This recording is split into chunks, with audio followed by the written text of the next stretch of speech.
तो आइए आज हम छंद के बारे में जानते हैं। छंद टॉपिक का अध्ययन करेंगे। सबसे पहले हम छंद परिचय के बारे में जान लेते हैं कि छंद क्या है। सबसे पहले हम छंद परिचय के बारे में जानेंगे, तो इससे पहले हम ये पता करेंगे कि भाई छंद कहते किसे हैं, कि वो छंद की उपयोगिता क्या है और ये किस काम में आता है, और छंद शास्त्र के बारे में इत्यादि के बारे में हम परिचय करेंगे। तो देखिए, सबसे पहले छंद की परिभाषा जान लेते हैं। छंद की परिभाषा क्या है? छंद की परिभाषा है यद अक्षर परिमाणम तत्छंद। तत्छंद यानी जहाँ पर या यहाँ यही कह सकते हैं, जहाँ पर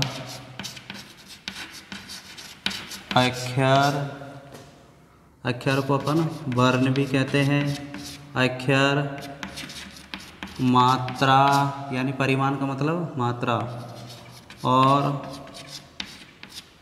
विराम का विशेष नियम हो, विशेष नियम हो, उसे छंद कहते हैं।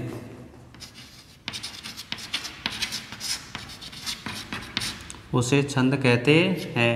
तो देखिए, हमने इसका अर्थ जाना कि यद अक्षर परिमाणम तत् छंद है, अर्थात जहाँ पर अब ये अक्षर का यानी वर्णों का और मात्रा का और जो विराम का एक विशेष नियम होता है, वो होता है पद्य के अंतर्गत। अतः हम ये भी कह सकते हैं कि जो छंद है उसका दूसरा नाम पद्य भी है, अर्थात श्लोक भी कह सकते हैं इसको। तो इस प्रकार से जहाँ पर यानी जिन श्लोकों में या जिन छंदों में वर्ण यानी अक्षर, मात्रा और विराम का कोई विशेष नियम निश्चित होता है, उसे हम छंद कहते हैं। तो देखिए, जो छंद है वो एक श्लोक का, एक पद्य का, अर्थात ये कह सकते हैं कि उस काव्य ग्रंथ का एक विशेष आवरण होता है जो उसको एक विशेष नियम में बांधे रखता है। इसलिए यद अक्षर परिमाणम तत् छंद है, जहाँ पर अर्थात जिन पद्यों में अक्षर यानी वर्ण और परिमाण माने मात्रा और विराम, विराम का मतलब होता है एक यति जिसको कहते हैं हम, अर्थात रुकावट। यानी जब हम किसी भी श्लोक का अध्ययन करते हैं, अध्यापन कराते हैं, पढ़ते हैं, तो श्लोक देखिए, श्लोक के अंतर्गत एक गेय व्यवस्था रहती है वर्णों की, तो उसको हम गाते हुए चलते हैं। तो इस प्रकार से जब वहाँ पर एक विश्राम हम लेते हैं तो उसको हम क्या कहते हैं? यति कहते हैं, विराम कहते हैं। जैसे है कालिदास के द्वारा लिखित जो अभिज्ञान शाकुंतलम नाटक है, उसका जो प्रथम श्लोक है वो श्रृंखला छंद में लिखा हुआ है। जैसे या सृष्टि सृष्टुराध्या बेहति विदिहुतम यह वीर्य च होत्री। तो किस प्रकार से इस लाइन को हमने के 3 टुकड़ों में तोड़ा, अर्थात जहाँ पर हम गाते हुए चले लेकिन बीच में रुके। तो इसमें बीच में जो रुका एक विशेष नियम है, और ये नियम किसका है? छंद का। तो इस प्रकार से जिस छंदों के अंतर्गत वर्णों या अक्षरों और मात्राओं की तथा विराम का एक विशेष नियम होता है, उसे हम छंद कहते हैं। अब देखिए, छंद बना कैसे है, आगे देखते हैं छंद की व्युत्पत्ति के बारे में। छंद शब्द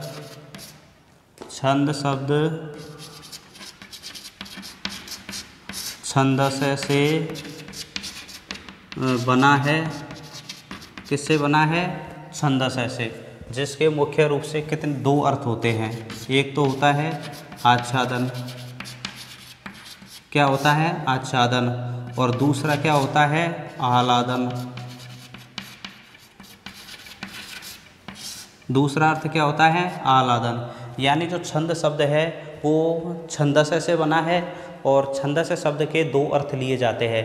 एक तो होता है आच्छादन, यानी आच्छादने इत्यर्थे प्रयुक्त, और दूसरा अर्थ होता है आह्लादने। ये कह सकते हैं कि चित्तस्य आह्लादम यह करोति तत्छंद है, अर्थात मन का जो आह्लादन यानी जो मन को प्रसन्नित करता है वो छंद है।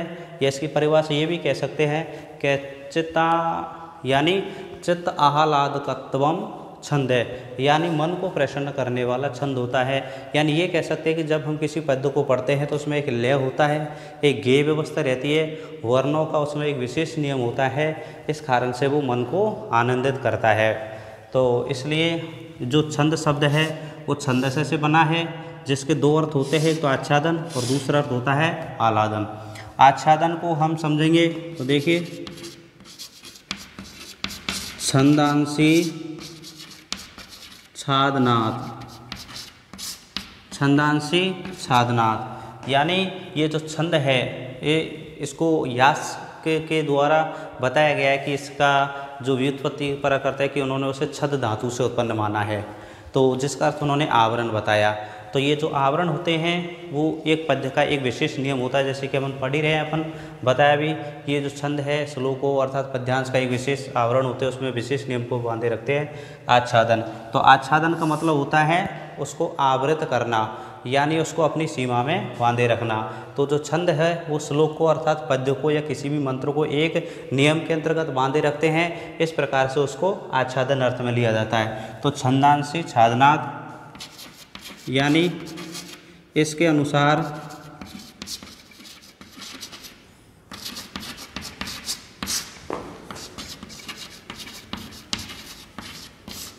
जिसके द्वारा भावों या रसों को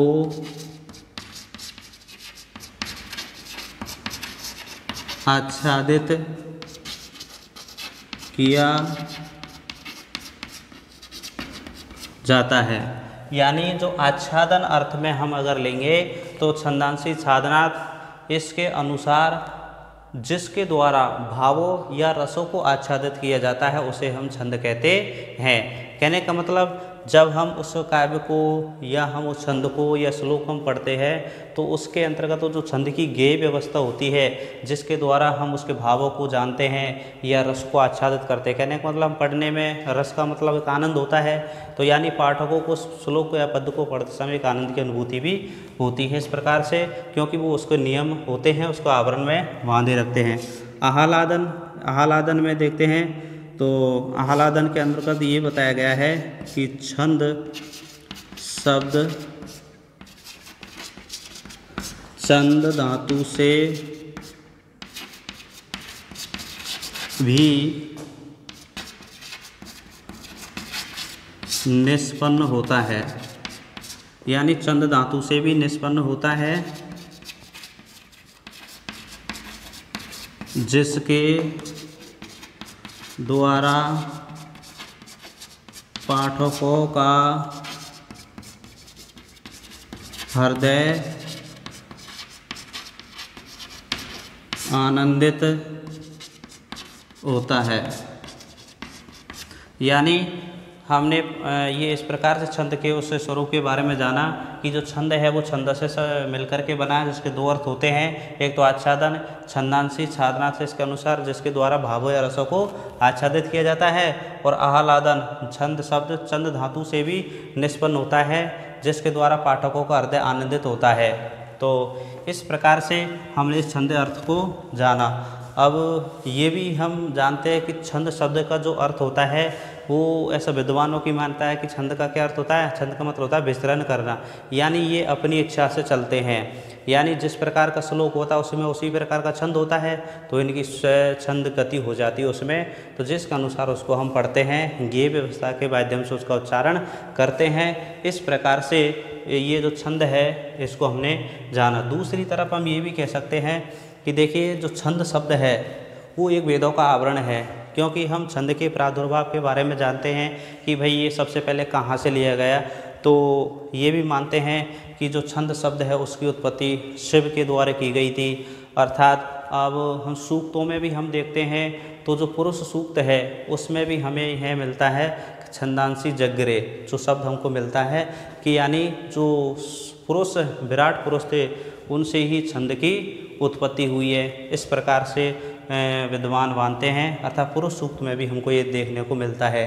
परंतु अभी हम ये जानते हैं कि छंदों पर आधारित जो सर्वश्रेष्ठ जो ग्रंथ है वो किसका है, आचार्य जो पिंगल मुनि है उनका है, उन्होंने अपने शास्त्र के अंतर्गत छंदों का संपूर्ण यानी ठीक तरह से परिचय दिया है। अब हम ये जानेंगे कि भाई छंद है सबसे पहले कहाँ प्रयुक्त किए गए हैं। तो हम जानते हैं कि हमारे विश्व साहित्य का जो सबसे बड़ा ग्रंथ है वो कौन सा है, ऋग्वेद है। और ऋग्वेद के अंतर्गत क्या है, जितने भी पद्य अर्थात मंत्रों को प्रयोग किया गया है वो छंदोबद्ध है।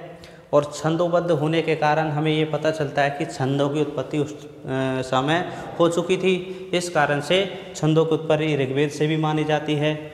अब हम देखते हैं कि जो आगे किस प्रकार से छंदों में जो जिस प्रकार की विशेषता बताई जाती है उसको हम किस प्रकार से समझ सकते हैं।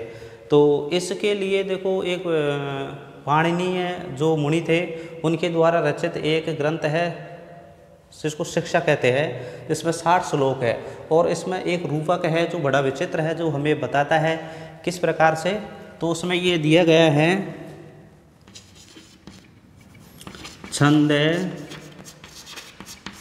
पादौ तु वेदस्य।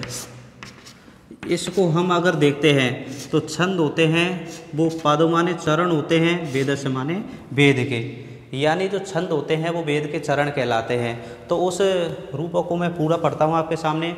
तो जिस प्रकार से छंदे पादौ तु वेदस्य हस्तौ कल्पोऽथ पठ्यते ज्योतिषामयनं चक्षु निरुक्तं श्रोतम् उच्यते शिक्षाघ्राणं तु वेदस्य व्याकरणं मुखं स्मृतं तस्मात् संगम अधीत्यैव ब्रह्मलोके महीयते। तो इस प्रकार से ये जो रूपक है हमें पाणिनि की शिक्षा के अंतर्गत मिलता है। तो उससे हमें पता चलता है कि छंद भी यानी ऋग्वेद के अंतर्गत यानी हमारे वेदों के अंतर्गत छंद प्रयुक्त किए गए हैं। तो वो किस प्रकार से माना है कि उन्होंने ये दर्शाया है कि जो चारों वेद है अर्थात वेद है उसको एक पुरुष रूप में ही मान लेते हैं, यानी वो वेद क्या है, पुरुष रूप धारण किया है उसने।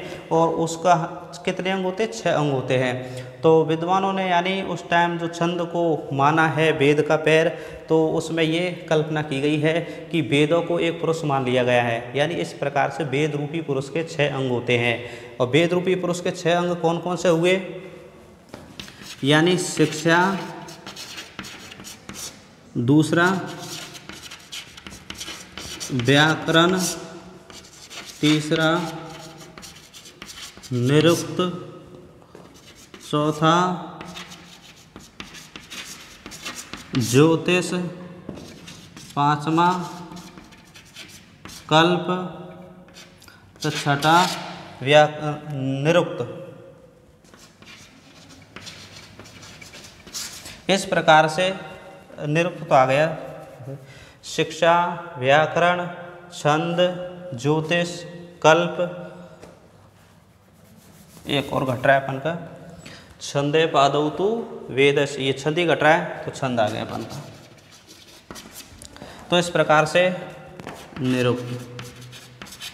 तो ये अपन के जो वेदों के जो 6 अंग माने गए हैं इसके बारे में जो भी स्वरूप निर्धारित किया गया था उससे हमें ये पता चलता है कि वेदों के अर्थ को समझने के लिए हमें इन 6 अंगों की आवश्यकता पड़ती है। यानी जब व्यक्ति इन 6 यानी वेद के अंगों का अध्ययन नहीं कर पाता है तो वेदों के अर्थ समझने के लिए अर्थात वेदों में जो छंदों का रहस्य दिया गया है उसको समझना बहुत कठिन होता है। इसलिए जैसा कि हम मानते हैं प्राचीन भारत के अंतर्गत उस टाइम हमारी 14 विद्याएँ होती थी और 14 विद्याओं के अंतर्गत 4 वेद, 6 वेदांग और 4 अपन के शास्त्र आते थे, जिसमें अपन के आते हैं एक तो न्यायशास्त्र, धर्मशास्त्र है, पुराण है, मीमांसा है। ऐसे अपन के ये 4 मिला करके टोटल अपन के ये हो जाते थे 14 विद्याएं। और कुछ विद्वान 4 को भी और मान लेते हैं जिसके अंतर्गत इनके ये ऋग्वेद, यजुर्वेद, सामवेद, अथर्ववेद जो 4 वेद हैं इनको उपवेद भी होते हैं। इनको मिला करके 18 विद्याएं भी मानते हैं कुछ विद्वान। परंतु विद्याएं कितनी होती है, 14 होती है। और इन 14 विद्याओं में अपन के 4 वेद, 6 वेदांग और 4 धर्मशास्त्र इस प्रकार से परिगणन किया गया है इनका। तो इस प्रकार से बताया गया कि जब तक हम 4 शास्त्रों का यानी 6 वेदांगों का अध्ययन नहीं करते तब तक वेदों को हम नहीं समझ पाते हैं। इस कारण से सब उसमें भी हम ये जो महत्वपूर्ण समझते हैं छंदे पादौ वेदस्य, यानी छंद को वेद के चरण माना गया। कहने का मतलब जिस प्रकार से एक व्यक्ति बिना पैरों के नहीं चल सकता, यानी उसको गति करने के लिए किसकी आवश्यकता होती है? चरणों की आवश्यकता होती है, पैरों की आवश्यकता होती है। यदि व्यक्ति के पैर ही नहीं है तो वो एक स्थान से दूसरे स्थान तक नहीं जा सकता, तो उसका जीवन निरर्थक होता है। उसी प्रकार से छंद को बगैर भी वेद बिल्कुल निरर्थक है। इस प्रकार से उन वेदों के अंतर्गत छंदों का प्रयोग किया गया है, वो इसको एक शक्ति देते हैं और आगे बढ़ाते हैं। इस प्रकार से जो छंद है वो वेदों के क्या कहलाते हैं? पैर कहलाते हैं। छंद वेदों के क्या कहलाते हैं? पैर कहलाते हैं। तो इसलिए आपके समझ में आया। सबसे पहले हमने किसको जाना, इसकी परिभाषा को, कि छंद किसे कहते हैं? यद अक्षर परिमाणम तत् छंद है, अर्थात जहाँ पर या जिन छंदों के अंतर्गत अक्षर यानी वर्ण, मात्रा और विराम का एक विशेष नियम होता है उसे हम छंद कहते हैं। छंद शब्द है मुख्य से छंदस से शब्द से बना है, जिसके मुख्यतः दो अर्थ होते हैं। एक तो होता है आच्छादन, दूसरा होता है आह्लादन। आच्छादन में छंदांशी छादनांश के अनुसार यानी जिसके द्वारा भावों या रसों को आच्छादित किया जाता है। दूसरा आह्लादन में यानी कुछ विद्वान मानते हैं कि छंद शब्द की उत्पत्ति वो छंद धातु से हुई है, जिसके द्वारा पाठकों के हृदय को आनंदित किया जाता है। इस प्रकार से अपन ने इसको जाना। फिर हम ये भी मानते हैं कि जो छंद है वो वेदों के पैर माने गए हैं। तो इस प्रकार से इसका रूपक हमें पाणिनि की शिक्षा में मिलता है कि छंद पादौ तु वेदस्य हस्तौ कल्पवत पठ्यते और ज्योतिषामयनम चक्षु निरुक्तम श्रोतम उच्यते शिक्षा ग्रहणम तु वेदस्य मुखम व्याकरणम स्मृतम तस्मात् सांगम अधीत्यैव ब्रह्मलोके मह्यते। यानी इन 6 वेदांगों का अध्ययन करके व्यक्ति मोक्ष को प्राप्त कर लेता है। तो इसमें सबसे महत्वपूर्ण जो अंग माना गया था, यानी जो छंदों को सबसे पहले रखा गया था, तो इससे ये कि जब व्यक्ति संसार में जन्म लेता हो लेकिन यदि उसके पैर नहीं है तो वह स्थान से दूसरे स्थान पर नहीं जा सकता। तो उसी प्रकार से छंद के अंतर्गत, वो वेद के अंतर्गत तथा किसी भी काव्य ग्रंथ के अंतर्गत छंदों का होना बहुत जरूरी है।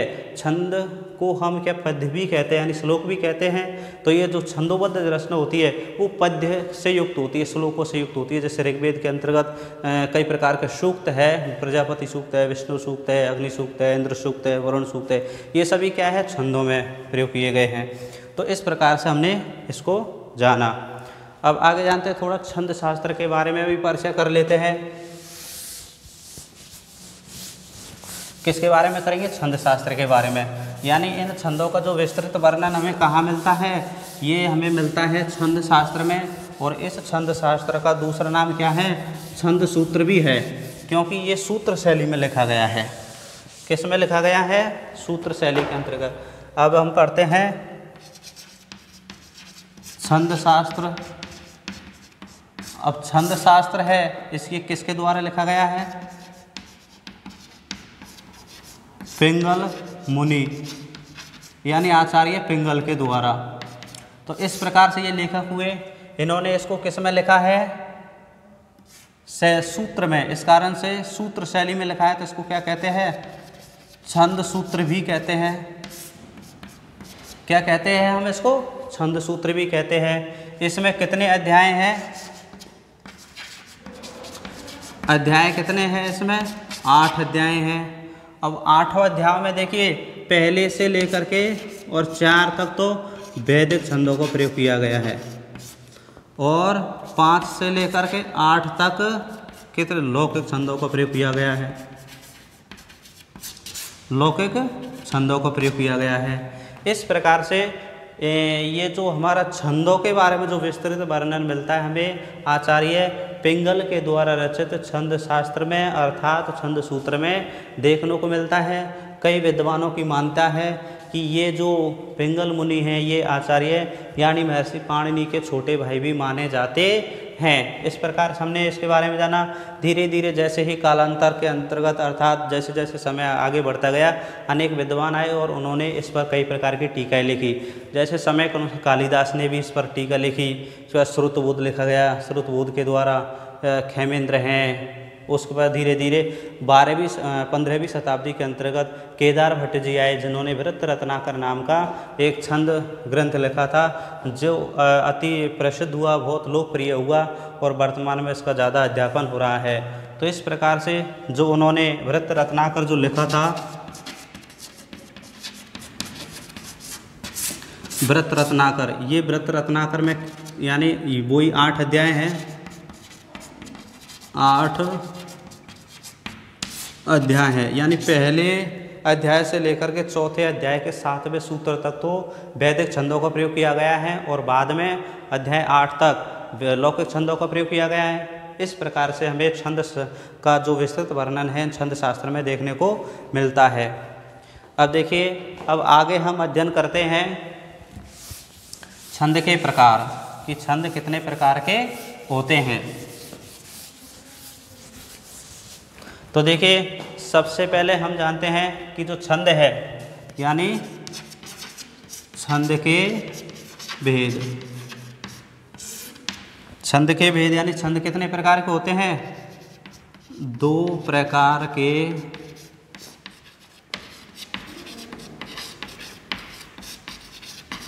होते हैं। एक तो होता है अपन का वैदिक छंद, दूसरा होता है अपन का लौकिक छंद। तो देखिए, एक वैदिक छंद होता है और एक होता है लौकिक छंद। लेकिन हमारी जो संस्कृत साहित्य के अंतर्गत हम जिस संस्कृत का अध्ययन करते हैं वो कौन सी लौकिक संस्कृत है, क्योंकि जो वैदिक छंदों का प्रयोग किया गया है वो कहाँ किया गया है, वो वेदों के अंतर्गत किया गया है। और उन वेदों की जो वैदिक छंद है उनकी संख्या भी 7 बताई जाती है। उनमें पहला छंद कौन सा है? गायत्री है। दूसरा कौन सा है? उष्णक है। फिर अनुष्टुप है, फिर बृहति है, फिर पंक्ति है। इस प्रकार से 7 छंदों की संख्या बताई जाती है। तो वो तो हो जाते हैं अपन के कौन से? वैदिक छंद, जो वैदिक संस्कृत में प्रयुक्त किए गए हैं। लेकिन हमारी संस्कृत कौन सी है? लौकिक संस्कृत है। और उस लौकिक संस्कृत का जो संपूर्ण साहित्य भंडार है वो लिखा गया है लौकिक संस्कृत में, अर्थात लौकिक छंदों में। तो ये छंदों को देखिए, वर्ण 1 से लेकर के और 26 अक्षर तक लिखे जाते हैं, जिनमें जैसे माना कि हम एक अक्षर पढ़ते हैं, श्री है तो श्री एक अक्षर है पर इसमें भी एक छंद है। तो ऐसे ही आगे बढ़ते हैं तो कई प्रकार इनके भेद हो जाते हैं। परंतु हमारी जो साहित्य के अंतर्गत हम जिन छंदों का अध्यापन करते हैं वो सिर्फ वर्ण संख्या 8 से लेकर के और वर्ण संख्या 21 तक ही पढ़े जाते हैं। जैसे वर्ण संख्या 8 वाले यानी प्रत्येक चरण में 8 वर्ण यानी अनुष्टुप छंद से लेकर के और स्रग्धरा छंद जिसमें 21 वर्ण होते हैं वहाँ तक अध्यापन करते हैं, जिसके अंतर्गत कई प्रकार का हमारा जो साहित्य है यानी संपूर्ण लौकिक साहित्य का वर्णन किया गया है। इस प्रकार से जो छंद है, हम लौकिक छंद को पढ़ेंगे तो लौकिक जो छंद होता है वो 2 प्रकार का हो जाता है। यानी हमने सबसे पहले इसको पढ़ा तो जान तो लिया, इसके बारे में जानकारी प्राप्त कर ली, लेकिन हम जिस संस्कृत का अध्ययन करते हैं वो कौन सी है? लौकिक संस्कृत है। और ये जो लौकिक संस्कृत है तो लौकिक छंदों का प्रयोग किया गया है, जो लौकिक छंद। अभी लौकिक छंद कितने प्रकार के होते हैं? 2 प्रकार के होते हैं। एक तो होता है वर्णिक छंद, वर्णिक छंद, और दूसरा होता है मात्रक छंद। अब देखो, वर्णिक छंद को हम वृत्त भी कहते हैं और मात्रक छंद को हम जाति भी कहते हैं। ठीक है, अब वर्णिक छंद की परिभाषा जानेंगे हम और मात्रक छंद को भी जानेंगे कि किस प्रकार से मात्रक छंद होता है, किस प्रकार से वर्णिक छंद होता है।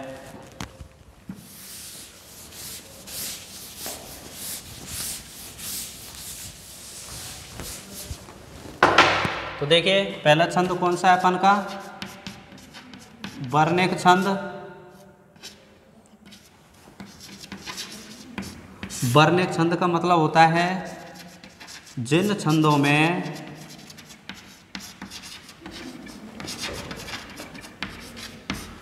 वर्णों की गिनती की जाती है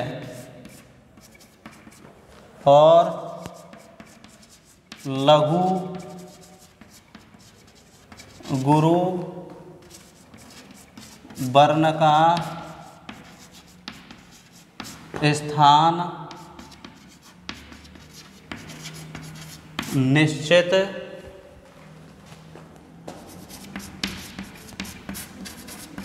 होता है। तो ये तो हो गया अपन का वर्णिक छंद। अब वर्णिक छंद जैसे इसमें वर्णिक छंद जैसे इंद्र वज्रा, अब देखिए इंद्र वज्र छंद है, इसमें वर्णों की गिनती की जाती है, यानी इसमें के 4 चरण होते हैं, 4 चरणों में 11-11 वर्ण होते हैं। तो इस प्रकार से इसमें लघु गुरु का भी निश्चित होता है स्थान, तो इसे हम वर्णिक छंद कहेंगे, यानी इस छंद में वर्णों की गिनती की जाती है। अब वर्णिक छंद है, इसको हम दूसरा नाम क्या दिया हमने, इसको व्रत भी कहते हैं। अब ये छंद को क्या कहते हैं, व्रत भी कहते हैं। और ये व्रत के प्रकार देख लेते हैं, व्रत के प्रकार, यानी जो हमारा जो वर्णिक छंद है जिनमें वर्णों की गिनती की जाती है, लघु गुरु का स्थान निश्चित होता है, उसे हम कौन सा छंद कहेंगे, वर्णिक छंद बोलेंगे। और वर्णिक छंद को दूसरा नाम व्रत भी देते हैं। तो व्रत 3 प्रकार के हो सकते हैं, यानी जो वर्णिक छंद होते हैं वो कितने प्रकार के हो सकते हैं, 3 प्रकार के हो सकते हैं। एक तो होता है संव्रत। संव्रत का मतलब होता है जिन छंदों के चारों चरणों में, यानी जिन छंदों के चारों चरणों में वर्णों की संख्या समान हो, उसे क्या कहेंगे हम, संव्रत। जैसे उदाहरण के लिए अभी मैंने बताया, ऊपर ही लिखा हुआ है इंद्र वज्रा, दूसरा लिख सकते हैं वंशस्थ, और भी लिखो जैसे मालिनी आदि। इनके चारों चरणों में समान समान वर्ण होते हैं, इस कारण इसको संव्रत कहते हैं। दूसरा है अपन का अर्धसंव्रत। दूसरा क्या है, अर्धसंव्रत। अर्धसंव्रत का मतलब है जिन छंदों के प्रथम व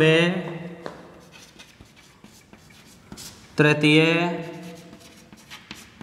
चरण में, अर्थात विषम चरणों में, विषम का मतलब होता है 1-3, और दूसरे तथा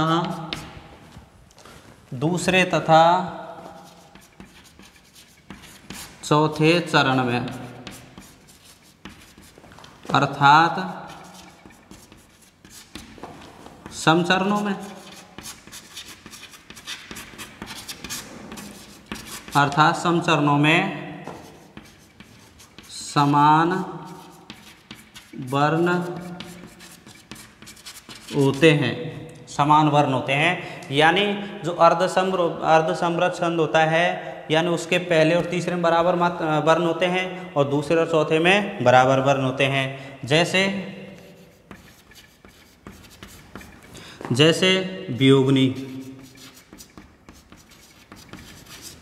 पुष्पिताग्रा, इस प्रकार से इसके पहले और तीसरे में 10-10 होती है, दूसरे चौथे में 11-11 वर्ण होते हैं। तो इस प्रकार से अपन का अर्धसंव्रत हुआ। तीसरा कौन सा है, विषमव्रत। तीसरा कौन सा है, विषमव्रत। विषमव्रत का मतलब होता है जिन छंदों के सभी चरणों में, जिन छंदों के सभी चरणों में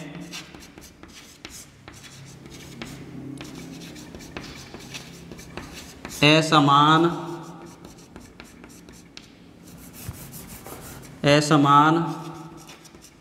वर्ण या मात्राएं होती हैं, या असमान वर्ण ही कर लो, असमान वर्ण होते हैं, उसे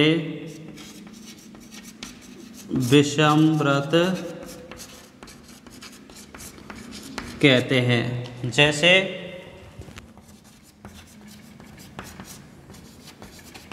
उद्गाता छंद। तो इस प्रकार से हमने किसके, व्रत के प्रकार जाने। यानी व्रत कितने प्रकार के हुए अपन के, 3 प्रकार के। कौन कौन से, एक तो संव्रत, दूसरा अर्धसंव्रत, और तीसरा विषमव्रत। इस प्रकार से वर्णिक छंद हो सकते हैं। फिर दूसरा छंद कौन सा है अपना, मात्रिक। दूसरा छंद कौन सा है, मात्रिक। अब मात्रिक छंद होता है, उसमें देखो मात्राओं की गणना की जाती है। मात्रिक छंद कौन सा होता है? जिनमें मात्राओं की गणना की जाती है। मात्रिक छंद जिन छंदों में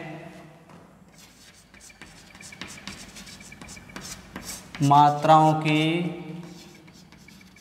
गणना की जाती है उसे